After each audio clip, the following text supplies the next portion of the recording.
আপনি আমি মুসলমান হয়েও আল্লাহকে চিনতে পারি নাই। অবশ্যই এই নূহ নবীর ঘটনাটা যদি আপনি দেখেন তাহলে আল্লাহকে চিনে ফেলবেন। হ্যাঁ, আল্লাহর ভয় আপনার অন্তরে চলে আসবে। নূহ নবীকে আল্লাহ রাব্বুল আলামিন বলে, হে নূহ, তুমি একটা কিস্তি তৈরি করো, নৌকা তৈরি করো। তখন নূহ নবী ছিল কাঠমিস্ত্রি, কিন্তু নূহ নবী একটি নৌকা তৈরি করতে শুরু করলো। তৈরি করার পর সেটা একেবারে রেডি হয়ে গেল।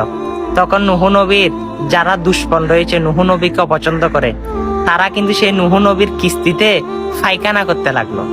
এক পর্যায়ে ফাইখানা করতে করতে একেবারে নৌকাটা ভর্তি করে ফেললো। তখন আল্লাহকে বলে, আল্লাহ, আপনি কিস্তি বানাতে বললেন, সেখানে তো আমার দুশ্মনরা সেখানে ফাইখানা করতেছে, আমি এখন কি করব? তখন নূহ নবীকে আল্লাহ বলে, তুমি একটু ধৈর্য ধারণ করো। তখন নূহ নবী ধৈর্য ধারণ করতে লাগলো। তখন এক পথ দিয়ে এক অন্ধ ব্যক্তি যেতে লাগলো। তখন সে বলে, নূহ নবীর এখানে নাকি কিস্তি রয়েছে, নৌকা রয়েছে, সেখানে সবাই পায়খানা করতেছে, আজকে আমি অন্ধ বলে আমি সেখানে পায়খানা করতে পারতেছি না।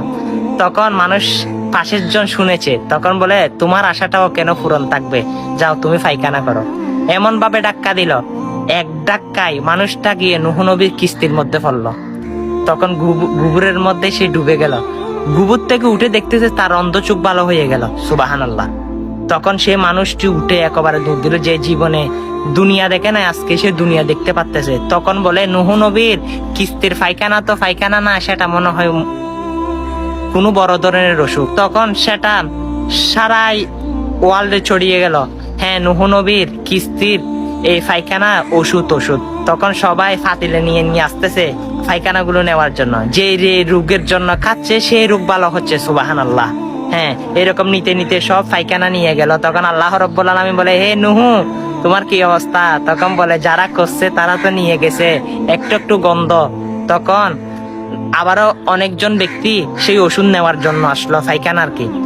তখন নূহ নবী বলে, দাও, এগুলো ধুইয়েও নাও। ধুইতে 7 বার ধুলো সে কিস্তিকে, সেই নৌকাকে। তারপরেও ওষুধে কাম করতেছে। সুবহানাল্লাহ, আল্লাহু আকবার, আল্লাহু আকবার। দেখেন আমার আল্লাহর পরিকল্পনা কত। একটু ধৈর্য ধারণ করতে পারবেন, আপনিও সফলতা অর্জন করতে পারবেন। আর ভিডিওটা তো শুনেছেন, ভালো লাগলে শেয়ার করে দিয়েন। আল্লাহ যেন আমাদেরকে কবুল করে নেয়। আমিন।